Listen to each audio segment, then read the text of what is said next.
Viki Richardson, who for over 2 decades, she's a horticulturalist who worked at Brook Green Gardens right down the road, our friends at Brook Green, keeping that beautiful. She was director of outreach there for a long time. She knows just about everything we need to know about keeping our yards beautiful, our gardens beautiful, and what grows down here in the coastal South. That's what she's going to talk about today, help us out. For those of us with not green thumbs, with black thumbs, which I've got 2 black thumbs, so I'm very interested in this and trying to recolor them, paint them green. So please welcome in the wonderful Viki Richardson. Excuse me. Well, thank you so much, Dan, and thank you all for having me here to speak. I didn't know I was so wonderful. That might be out for vote yet. Wait till I'm through. But anyway, I've never seen my presentation so big. Hope you don't see all my mistakes real big now. Let me turn this around so we get it right. How many of you are from not around here? Come from different parts of the country? I do too.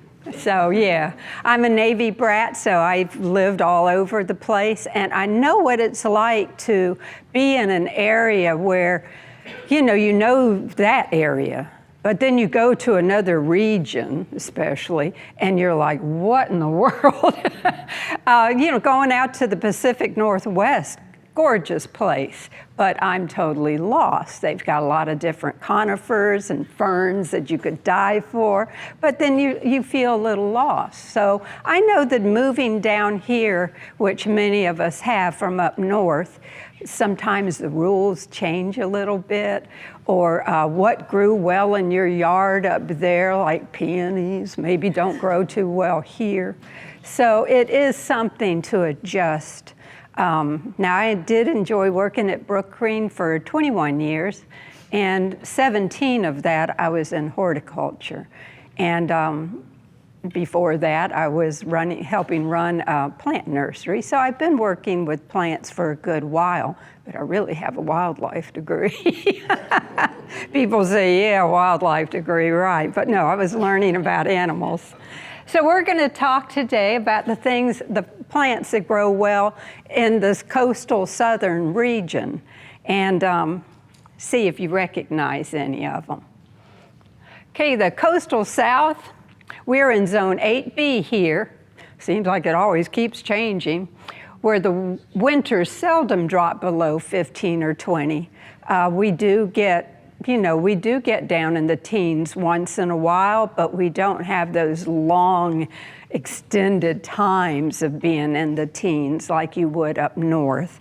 Down here's crazy weather. It can go down to 18 degrees and the next, week it's up in the 70s and you're like, what do I put on? I got to put my flip-flops away. What's going on here?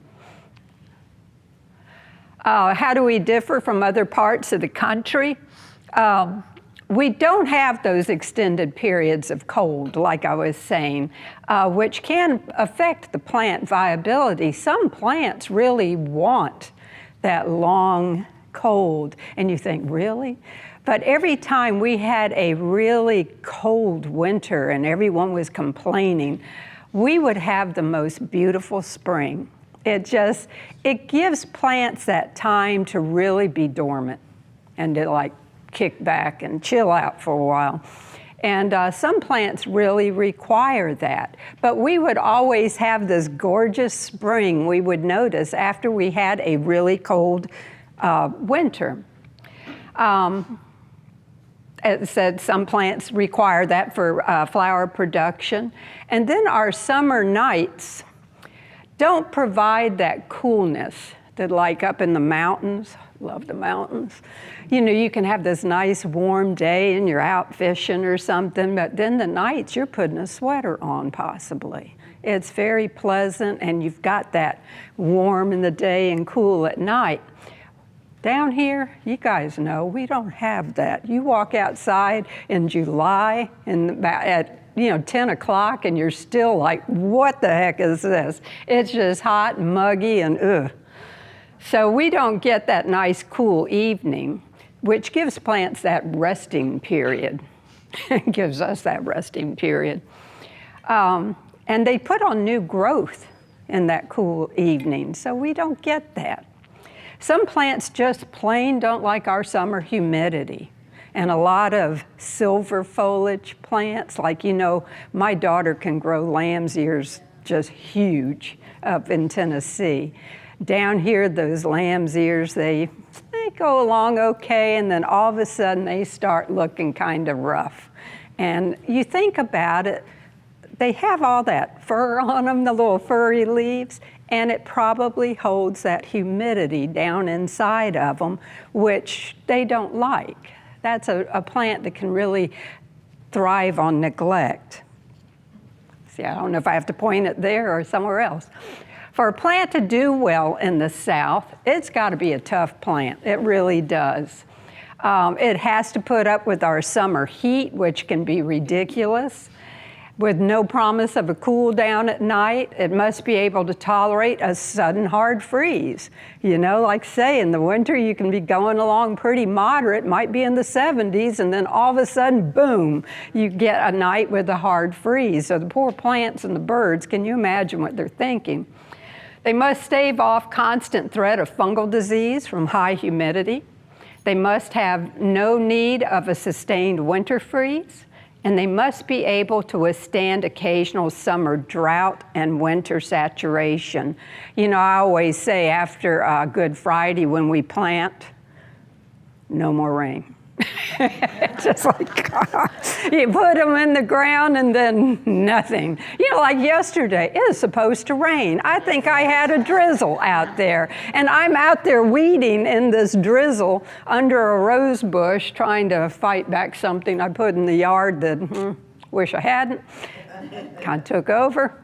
But yeah, you don't get that good rain that's really getting in the ground and soaking your roots. And then you have sometimes in the winter, you get those long, prolonged, cloudy days where you might get a lot of rain and you just are ready to shoot yourself.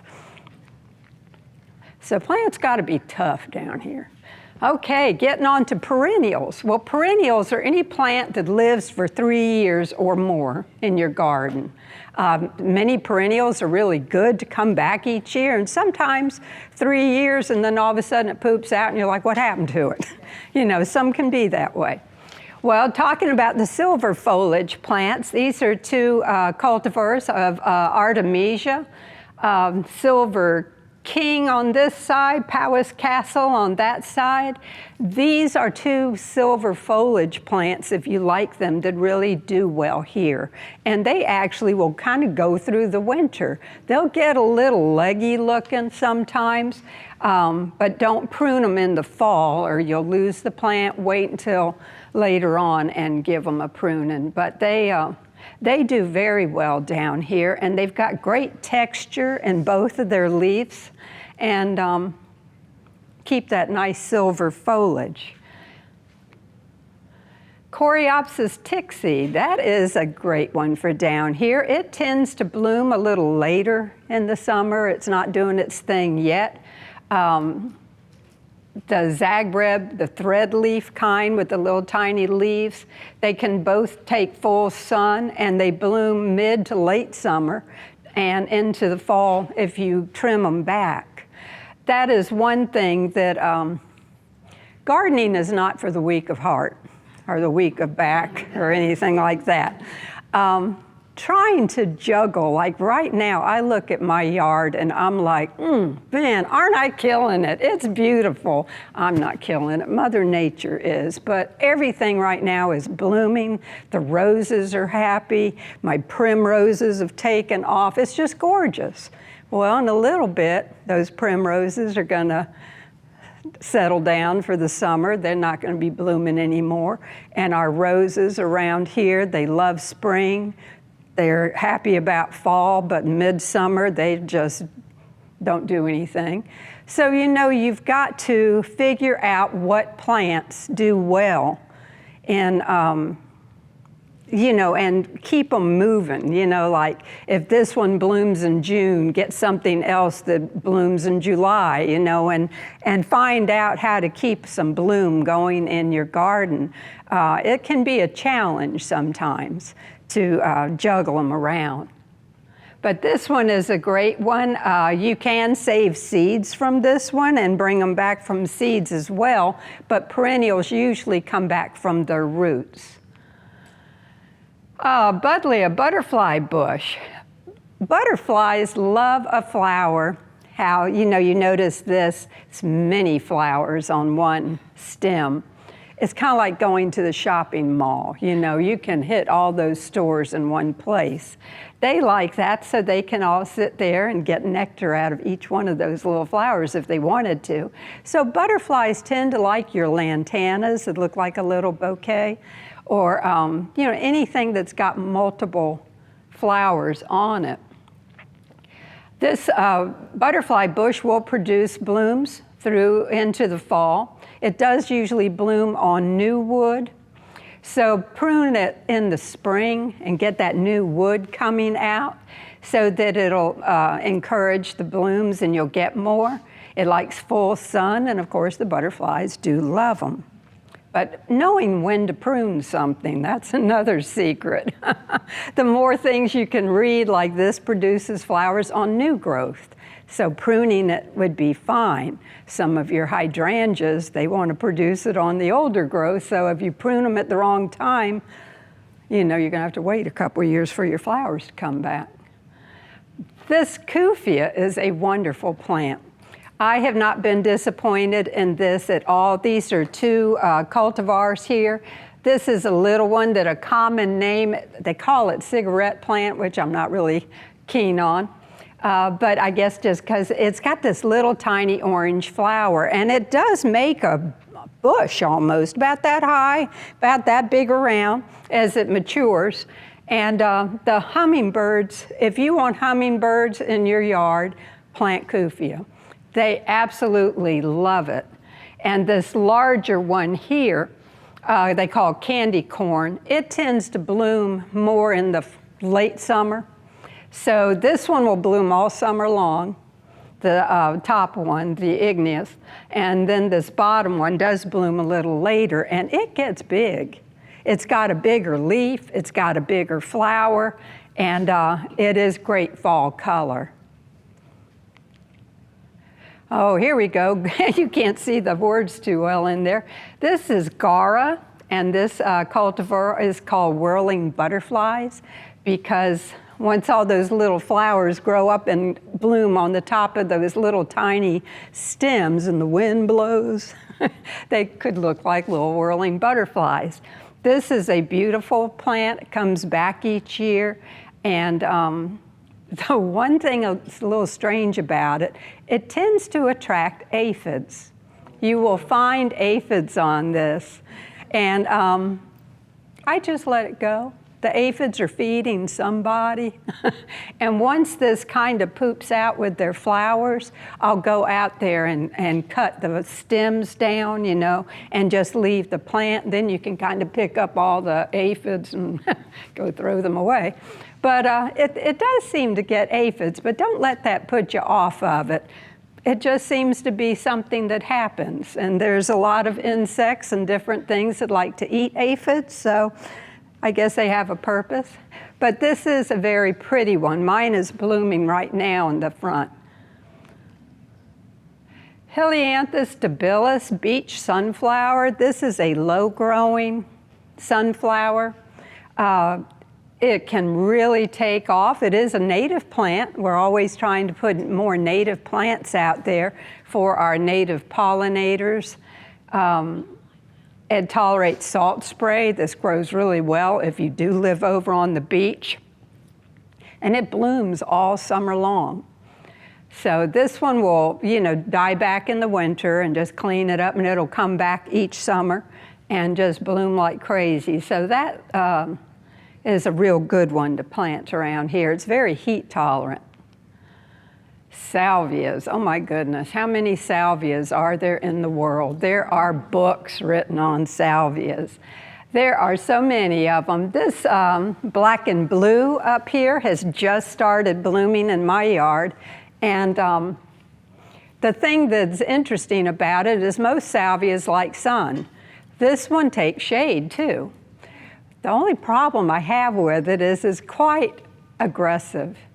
It will take over. You have to kind of keep it in bounds. So this is one of the things I've been out there, and my husband's like, oh, leave it alone. And I'm like, no, I got to get it out of here. I like my plants to keep their hands to themselves. And when you got something tall growing up through a bush, sure, the hummingbird doesn't care, he loves it, but it just kind of looks bad to me. And this one will travel underground and kind of spread, which that's good. You can pull it up and share it with your neighbors. But it is one of the best nectar producing salvias, and the hummingbirds absolutely love it. I don't ever put out hummingbird feeders. I have tried. They go to it a little bit, but then it gets kind of nasty and old, and then it's old standing there. They don't go to it in my yard. Plant flowers. You don't need a hummingbird feeder. The Mexican sage, the Salvia leucantha, does bloom later in the season. So this is one that really gives you a lot of late summer and into fall color. And those little yellow sulfur butterflies just think it's the best thing going. Salvia coccinea down here. Now this is a good example of a salvia that reproduces by seed. These are a little more of an annual, but if you've got a good annual that drops seed for you and then the plants come back next year, hey, that works too. And that one is very good to do that. And of course, red, hummingbirds like that. The Faricinesia, that one, that can be one of those, I've had that 3 years in my yard and all of a sudden it disappeared. But they are lovely and they tend to be a little shorter variety if you wanted to put them along a border. Did you have a question? I was wondering if any of these grow in a shady area. The first one definitely will. Most salvias do like the sun, but there are some, and I'm trying to remember the name of it. You know, there are very few that take the shade, but that top black and blue, Garnictia or something, I could never say that word. I get my tongue tied up on it. Guaranitica. Yeah, you're welcome. I know how it is. You get a question, and then when you wait for question time, you're like, what was I going to ask her, you know? So if you've got something, just holler at me. Rudbeckia, y'all recognize this, black-eyed Susan. It is a native plant, so there's a great native. Full to part sun, and it will bloom most of the summer. And it can be divided. I get a big batch of it, and I just get in sometimes if it gets too thick or starts creeping over under the rose bush, and dig those up and then relocate them. They're also great because they form little tiny seeds in that center part, which birds like to eat once they've kind of, you know, gone by the boards. This one is a little ground creeper. I was trying to select things that, you know, gave you some low and gave you some highs. And this is a little creeper here, this Lismachia, creeping Jenny, they call it. It grows, it'll take shade and it'll take sun. That's one of those cool plants. It's got this cute little round leaf on it. And the color is more yellow in the sun, and it'll kind of green out on you in the shade. And if you want to put it in a pot for trailing, just you can go out there and kind of gently pick up some of it because it roots all along the stem, and just stick it down in your soil and it'll root pretty quick. So that's something you can move around like that. But when you've got a shady area, you know, of course it's dark, and you put something that's got a chartreuse color in that shady area or variegated, it just makes that area pop. It really, you know, brightens it up by the foliage that you put in there. Bear's Breeches, this is beautiful. And right now in Oak Alley at Brook Green, it's probably starting to get a little tired because it has been blooming. But this often might remind you of foxgloves, which we'll get into, but it's not a foxglove, but it does grow. I mean, those spikes can get that big. And when it finishes blooming, just go down to the bottom of the spike, cut it out, and then you've got this nice plant that stays there. The fun thing, this does grow in the shade. This foliage is very popular throughout the ages. It has been used as the leaf on our Corinthian columns. And if you are an antique lover and you see the legs of furniture sometimes and there's a leaf carved on it, it's this acanthus leaf. So evidently it made a big impression at one time among people. But this is really a beautiful plant that does like shade, and it's quite large, so it really says something to you out there. Okay, I tried to do a little ferns. This is an easy fern that is actually evergreen. The new foliage, when it comes out in the spring, has this little orange look to it, and so that's probably why they call it an autumn fern. But it grows all season long. And it's beautiful. You can use it in flower arranging. And like I say, it is evergreen, and you can put it in sun or a little bit of, shade or a little bit of sun. Everything around here, I think, even when it tells you, you get those labels and it'll say full sun, and I'm like, what? I think in July, everything around here wants a little bit of shade. I mean, Oh, this is another nice one, this Japanese toad lily, Tricertus. It is a ground creeper, so this is something you can plant in a shady area. It makes these little orchid-like flowers, but that's just kind of a bonus.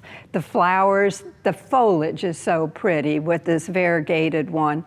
And it grows probably about a foot. And it creeps under the ground, so it can fill in an area, and once again, this would be great to have in a shady spot just to add a little light and color.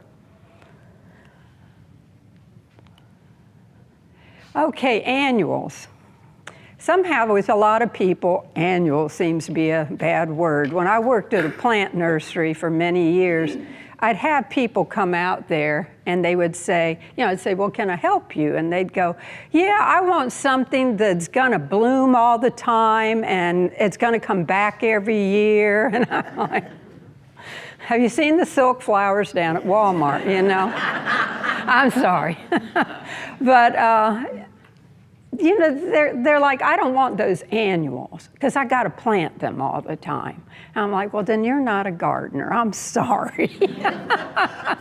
You know how we were just talking about how some perennials, some might bloom in the early season and then that's it, and then the plant's just there. Some bloom mid, some bloom late. You got to figure that thing out with those perennials. Some are wonderful and give it to you all season long. But your annuals, they are living out their life in a single growing season. And so they are putting out flowers like mad because that's their job. That is what really is going to give you your color all the time in your garden. So put annuals in and amongst your perennials. So when that perennial kind of fades, you've got some color still going on with your annuals. Sure, you got to go buy them, and sure, you got to get down on your hands and knees and put them in the ground, but that is really what's going to make it very pretty. So don't poo-poo your annual plants. And some of them, like that red salvia, come back from seed, so that's a benefit. You do get them like that. This is called a narrow leaf zinnia. It doesn't quite look like a lot of the zinnias that we think of, which are just beautiful too. But these are very heat tolerant, pretty tolerant of our humidity, and just produce so much color. All of these are annuals here. Blanket flower, I see that a lot growing in the cracks over on Polly's. I mean, this will grow practically right on the beach, and it does come back a lot of time from seed. It's a very tough plant, takes the salt air and also our heat. Pentas is a good annual to buy. Once again, you've got that cluster of little flowers that always attract the butterflies and the bees. Cleome is a fun plant. They call it spider flower because you see those little almost whiskers that stick out from it. That's where their seeds form. But that can be a tall plant way up to here that's an annual, and you plant it by seed and it goes boom. And they are really pretty and put on a good show. They are making some shorter varieties now, so if you don't want that great big one, I think you can get one that's 1.5 feet or so. If you ever plant these, you're always going to see some coming back. They drop those seeds, and if you've had them, a lot of times they do come back each year. All right, you don't always have to have a flower to have something pretty. Check out leaf color. Now, caladiums, they are wonderful. You can order those. And I think what a lot of people don't realize, caladiums are a bulb. And anytime we think bulb, we think, oh yeah, plant them in the fall, tulip bulb, daffodil. These are tropical bulbs. So we usually planted the bulbs in May at Brook Green. And the fun part was in some of those wall beds out there where the bed could go from being really wide to being really narrow way over here, I'd go in there and stick a bulb down in that really narrow part of the wall bed, and boom, there you had a big old caladium later, and it was giving me color down in a part of the bed I couldn't plant anything in. But caladiums love to have water. Towards the end of the growing season, towards fall, when they don't have a lot of water, that's when they start going down. Now, if we were living in Florida, planting these, they'd come back each year and look pretty good. Here, you might get them, you might see one pop back up, but it's looking pretty sad. They don't tend to come back for us because our winters are too cold, believe it or not. So those really are tropical bulbs. You would plant them in May and enjoy them all summer long with those beautiful colors. Alternanthera, these two plants are alternanthera. We see this one used a lot in front of our subdivisions or the golf courses. That one is a low grower. It tends to clump in a big clump. It's great to outline your bed and then plant something behind it. But it keeps that nice chartreuse color, which is bright, without a flower. The red one does get larger, but look at that great color. You really don't have to have a flower to see what's happening there. And good old coleus. Coleus, yeah. I'm sorry, just a No. question on the caladiums. Do you pull those bulbs up? You don't really have to because they're going to rot. Oh, okay. Yeah. That was my next question. How do you store them? Okay. Yeah, well, you could. I'm sorry, backtrack. If you got them early enough, yeah, you could pull them up, maybe put them in an old onion bag and store them where they would be dry and try it again. Desiccated? Like, could you put them in like a desiccant? With desiccant? Would that? I don't know. They usually want to be pretty dry, but yeah, I'm not real sure what that is. Peat moss. Peat moss? You might try them in there because that does keep things dry, and sometimes when you buy your bulbs, you might see a little bit of that in the bag.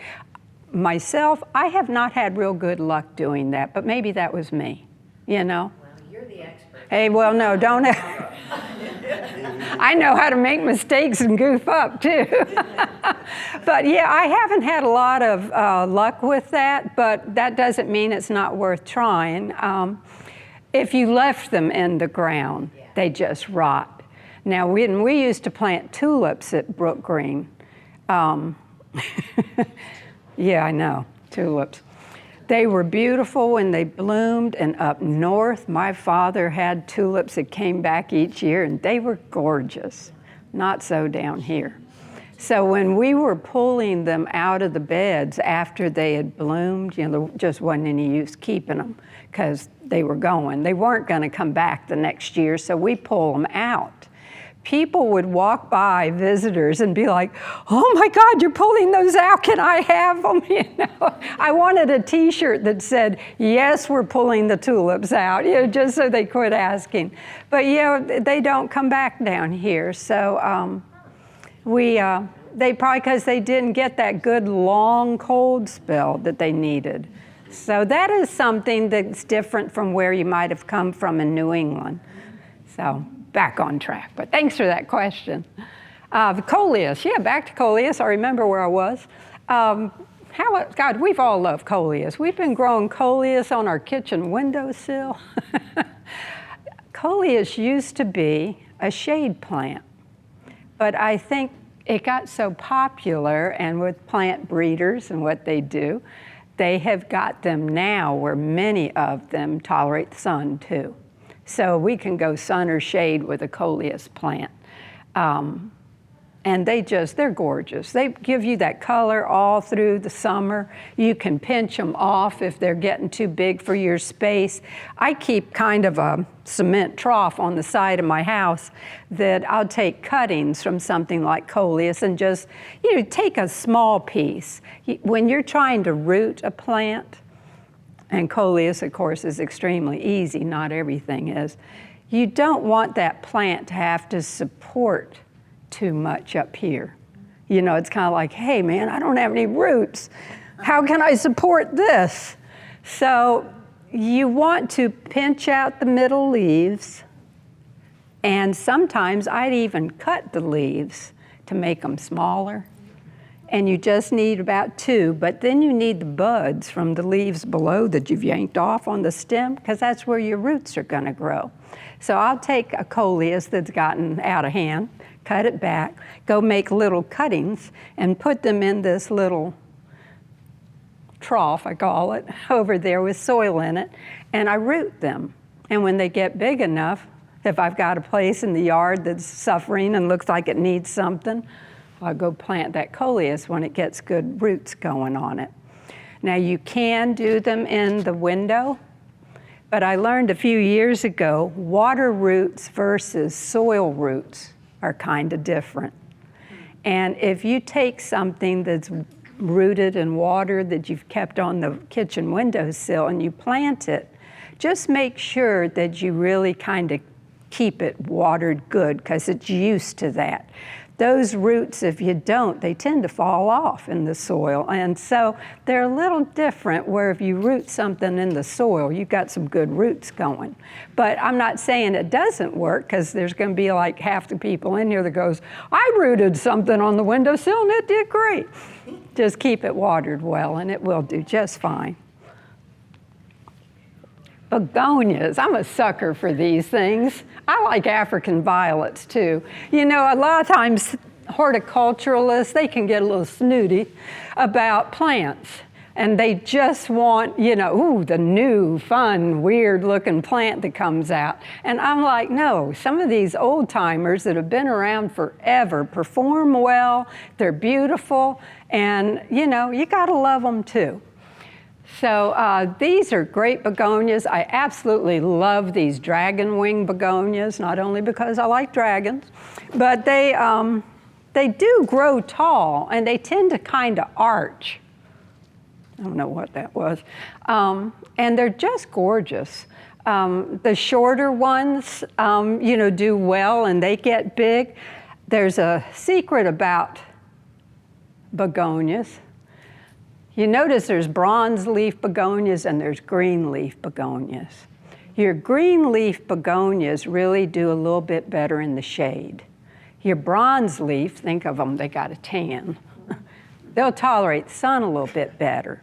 So, if you've got some that aren't doing real good, they might want a little bit more shade, but the ones with the really green leaves, they do kind of like shade better than the sun.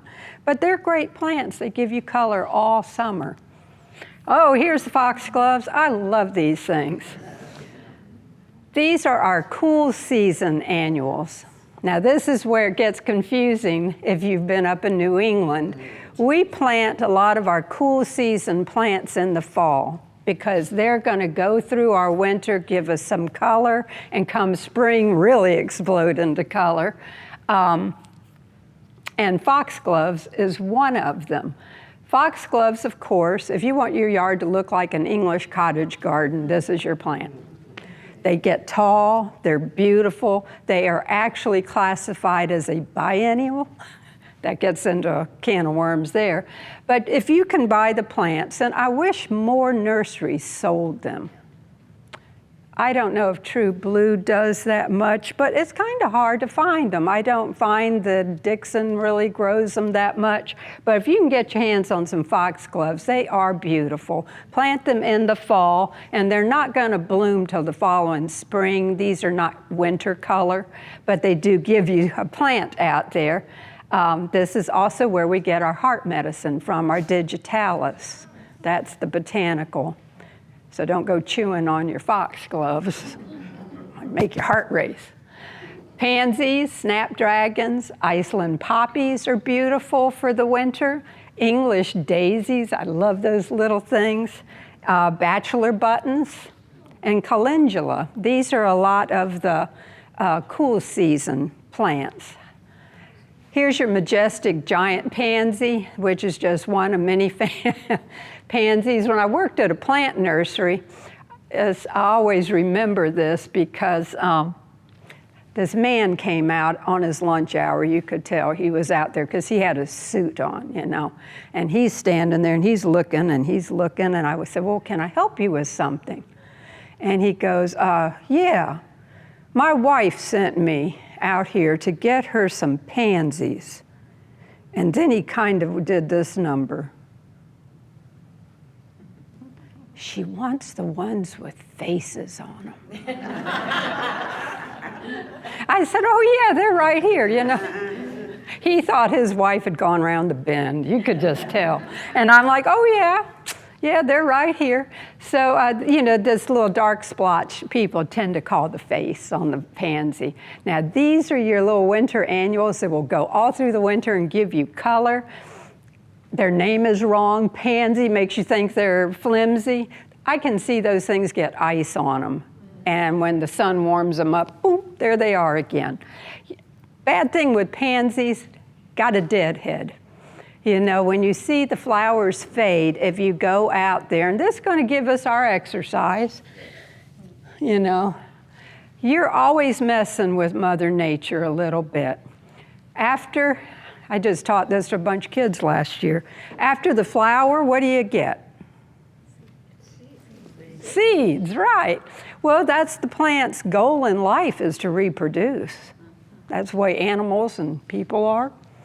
So once you go out there, when you see that flower fade and it's looking sad and you pinch it off, and please don't just pull it off the top and leave that stem sitting there. I get twitchy. But anyway, go out and pinch it off, because what you are doing is keeping that flower from producing seed. Because once it produces seed, it says, my life here on earth is through. I'm finished. And then, you know, you don't have any more flowers. So that's why you got a deadhead. So sometimes deadheading pansies, I know the group at Brook Green, they're like, let's put violas out because I don't want to go deadhead. And the violas, the little Johnny jump-ups weren't quite so bad. Here's something that is very popular at Brook Green. I used to love my garden, but now my love is dead. I found a bachelor button in Black-Eyed Susan's bed. This is one of our poems in the poetry garden, and this is the culprit over here. That's our bachelor button, and it's a beautiful flower, really, and the bud. You know you're a plant nerd when you get into the bud. Not a good picture of the bud here, but the bud to that thing is it's just beautiful. Take my word for it. I really like it. Snapdragons, they come in different heights and colors, you know, so pay attention when you're buying them. They come in little tiny to mid-range to the tall rockets. Plant them in fall, and they do talk if you listen. My daughter used to tell me I needed to write a gardening book called Snapdragons Talk and Pansies Have Faces. But yeah, if you squeeze them right in the back, and I'm always doing this with the kids, if you just kind of squeeze at the base of the flower opens. So, you can talk for them, and the kids get really, but that little bee has to go in that thing, to pollinate it. It's fun. But those are great plants. I actually had one go through the summer, sitting there green, but it lived and came back this fall. Who knew? Iceland poppies, those things are so pretty. They look like crepe paper flowers. Remember when we used to make those things? They look that way. Once again, a beautiful bud. I just love that little, it's kind of fuzzy. And the way they kind of bend their head, I don't know. Like you say, you're really a plant geek when you get into that. These are deer resistant, and they are beautiful, colorful flowers. Plant them in the fall, and they usually do real good. I have seen an extremely cold winter get them. But if you've got one of our milder winters, they're fine. English daisies, that's that little one that I like so much. And calendula, I believe that is actually an edible flower if you wanted to use it on a cake or something. They call it a Mexican marigold, maybe is the common name. And don't forget about these guys. Winter vegetables are so cool. They're beautiful. The kale tends to be more roughly versus the cabbage, and they give you great color, and they do like sun. They go through the winter, and they'll stay through the spring till it starts getting a bit hot, and they'll bolt. But, I let them have that flower because the pollinators love it so much. And so I leave it until they really start looking bad. So there are no gardening mistakes, only experiments. So have any of you got any questions in particular? Yeah. I have a question. You were talking about the roses do better in spring and fall because of the cooler weather, not so good in summer. Right. How come those damn knockout roses in the median on 17 always look gorgeous? I've never seen anybody watering. Yeah, they are very cool. This is another one of those plants that we have a rosarian at Brook Green that just gags if you say knockout rose, And I'm like, come on now, yeah, okay. They were bred, these plant breeders breed plants for certain qualities. And I call them landscape roses. They're great roses to put in because of just what you said. They tolerate our summer heat. You don't have to go out there and go, okay, where's that first leaf of 5? And you don't have to do that. You just nip off the faded roses at the top. That's how they're made to be. They do great. If you are not looking for this big fancy rose, go with a knockout rose. I'm not going to be telling you not to plant those. They do wonderful. And But I have one more question. Yeah. We have experimented with pots versus ground. It seems to us it's easier to maintain the pots, and you put them in the ground and they don't. Totally, yep. Produce. I have found out that same thing. Container gardening is a wonderful thing, especially if you get to where you can't bend over that much. I can get down into a squat, but I've been working on that for years and I'm flexible. But our soil is so important for things to grow in. And I found that I would actually, if I wanted to put some winter annuals or summer annuals out in my front flower bed, I found they did better if I raked back the mulch, bought some bags of potting soil and compost, I always got to have that, and actually kind of made a berm with it. And then put my mulch back, and then I was planting that plant in something this wide, this high, and pansies really want to be elevated. They like drainage. And that way they can get their roots down in there, they grow well, and they do fine. When we go out there with a trowel and we're having to do this to get in because of roots from the bushes and all that, and you're not going to go out there and till that thing or spend a lot of money to put a lot of good new topsoil in with compost every year and make your soil wonderful. It's tough sometimes, yes, to put things in the ground. So I have really given up on that sometimes. Now, some of my perennials that are established in the ground, that's where you can get them in the ground, your perennials. But those little annuals, they're like, they can't get the roots out. But using containers in certain areas, I've got a little old wagon that I put different size pots in and plant them. That can be a focal point, or maybe just going up your front walkway. Make that your colorful area. There's a lot to be said for a nice clean bed edge in your yard, just keeping your grass from merging in, and nice mulch, and your yard looks tidy. It doesn't have to be a showcase. Before I forget to tell you about stuff by answering questions, I wanted to show you some of these books, because we are in a library. You can see this is well used. I didn't even bother cleaning it out. This is called a book of lists for Southern gardeners. So I brought these books that are great for this region. You know, I love a gardening book, but you get some and they're like talking about flowers in New England, and I'm like, well, that's not helping me too much.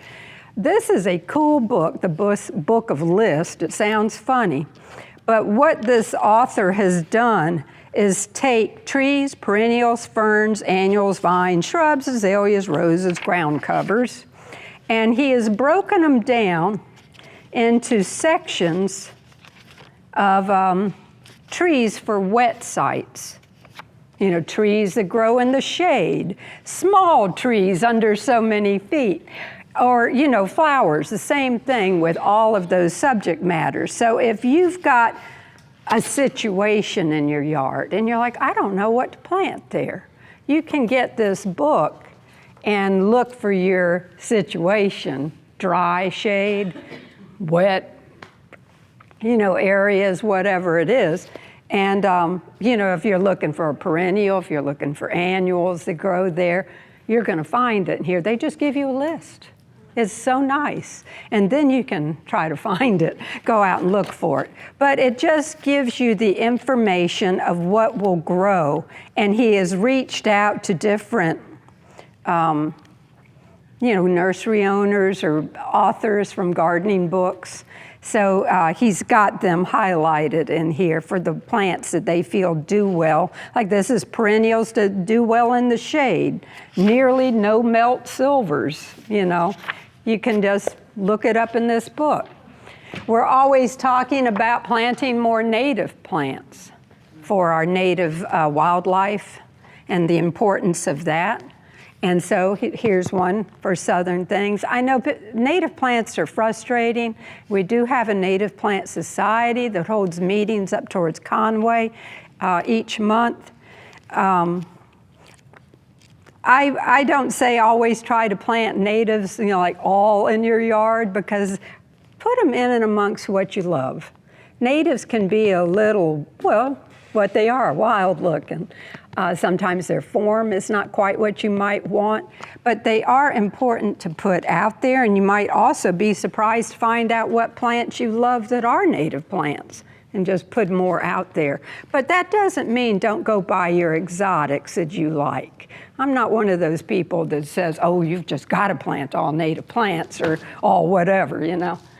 Here's one that's for the Carolinas, month by month gardening in the Carolinas.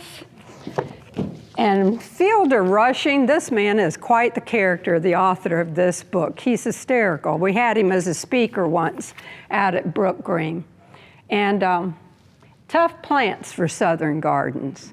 These are the plants that are really going to stand up to our climate here. So there's a lot of good books out there, but these are some of them. So any other questions? Yeah. What about irises here? Oh, I love an iris. I have them in my garden, but I didn't expect them to bloom this year. they're only in there for the first year, so their leaves, I mean, the stems, the leaves are Yeah. perfect, there's no flower. Will they And you just put them in last year? last year. If they don't do well this year, maybe they will next year. Give them a good bit of water. I think irises tend to kind of like, because you know you see them growing along the edge of a pond or something. They do well here. I tend to find that they're spring bloomers, and they don't go through the summer. They got the leaves, but the leaves, but they didn't come up as a flower. So I'm thinking Yeah. because I just put them in last year, I might have to miss a year. Right, you might have Make to. sure that they do well. Yeah, make sure, and you didn't plant them too deep, did you? Because they, yeah. Okay, you know all about that. Okay, yeah, no, they'll probably come back and just leave the greenery because that's how they make their food for their rhizome. But they are beautiful. I love them. I love a bearded iris. Yeah, I go out and every spring I'm like, okay, smile, let me get your picture. You know, it's like a blue black. Oh, yeah. So They're gorgeous. Right now, in one of the bogs at Brook Green, I walked up on it the other day, deep purple iris just going to town with the pitcher plants blooming. So, oh, it was gorgeous. Yeah. I have some daffodils that aren't where I want them. Mm-hmm. How long should I wait before I dig up the bulbs? Has the foliage started going a little brown on the tip? Not much. Maybe for the sake of the plant, wait a little bit till you notice that the foliage is starting to go brown. Because like I said, with the iris bulbs, sometimes people say, my daffodils didn't bloom this year. I don't know what happened. Well, they had them growing in a place that they mowed them, which is fine. But I mean, you know, people are like, well, they're through blooming. Let me go out and mow them. If you mow them too soon, they don't produce what they need for that flower the following year. So you got to let them sit there and look scaggy. Dig them up.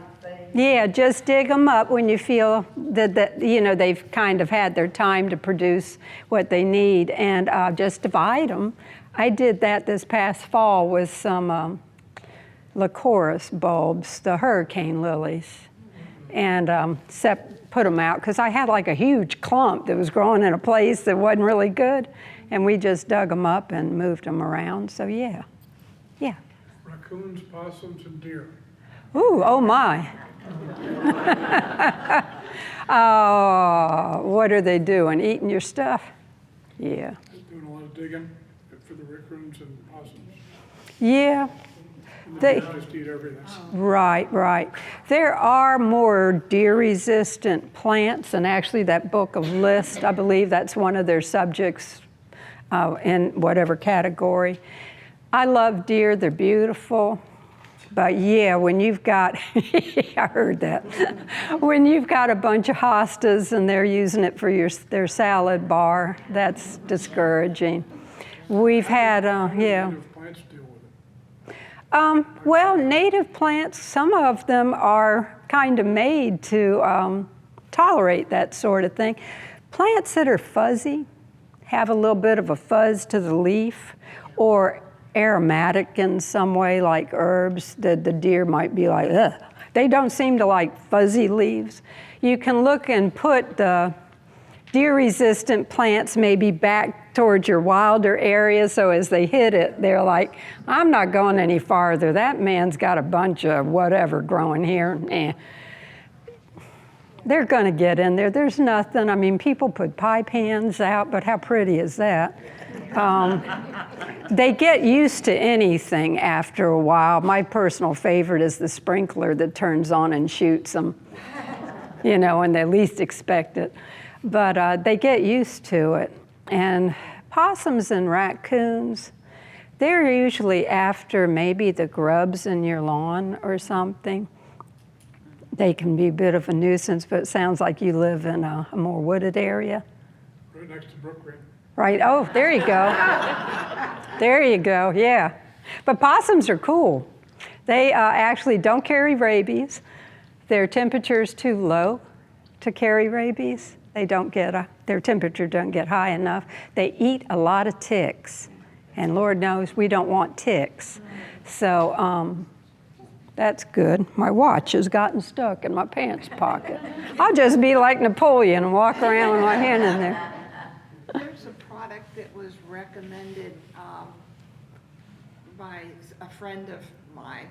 It's called Menorganite, Ooh, yeah. and that works on deer. It does, because it's stinky.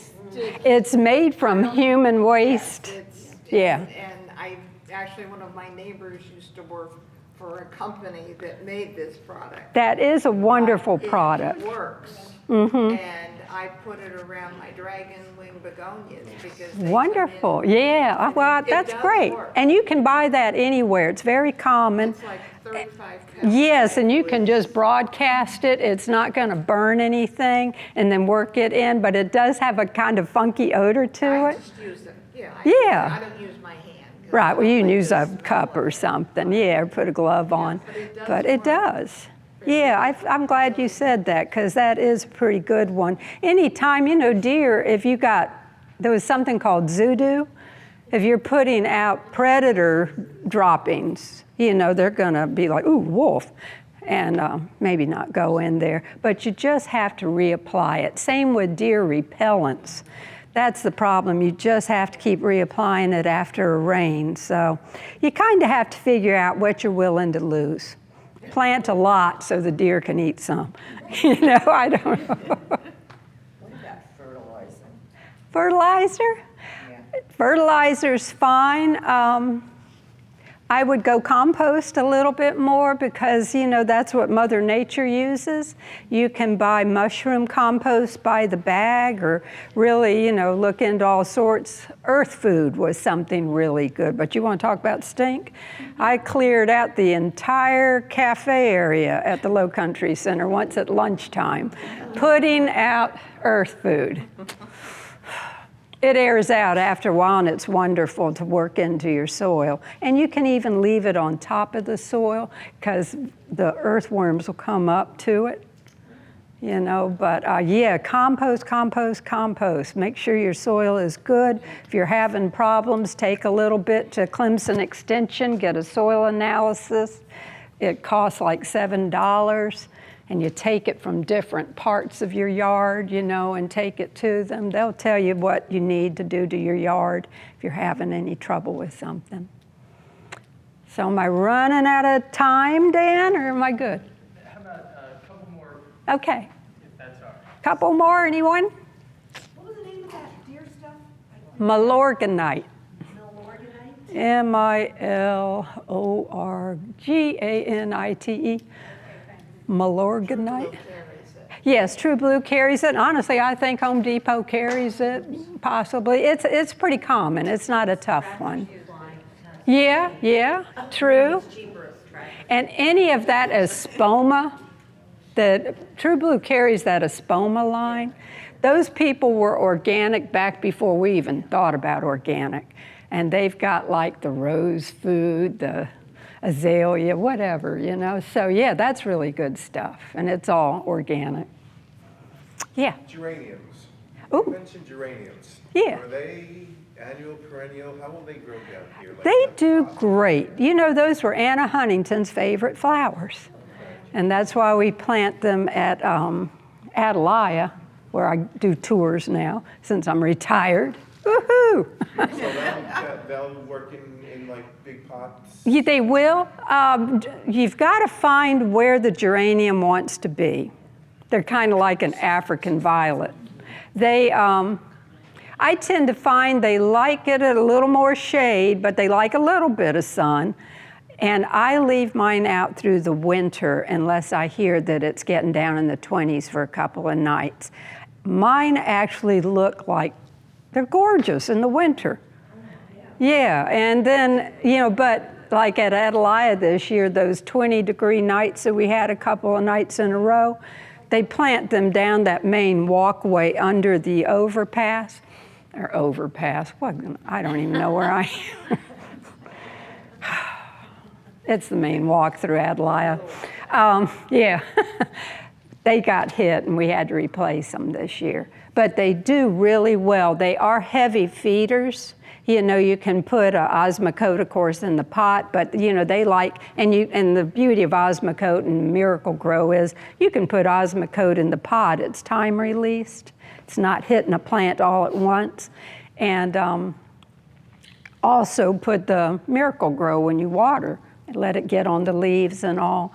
But they are heavy feeders, pop off those faded blooms. They can go from, if a plant's leaves shrink down and get really small, they might be getting too much sun. And if you have them in more shade, their leaves get bigger. Because you know, nature is so intelligent. It blows my mind all the time. When something's getting too much sun, the leaves get small. They're like, that's their food source, you know, that's where they collect the sun for photosynthesis. And they're like, no, too much sun, let me make my leaf smaller so I don't have all that surface area out there. If they want more sun, they're gonna get bigger trying to get a little bit, but I like my leaves big on those. So they do well, yeah. You just gotta find the place they're happy. Okay. Yeah. So, was that two? Thank you all so much.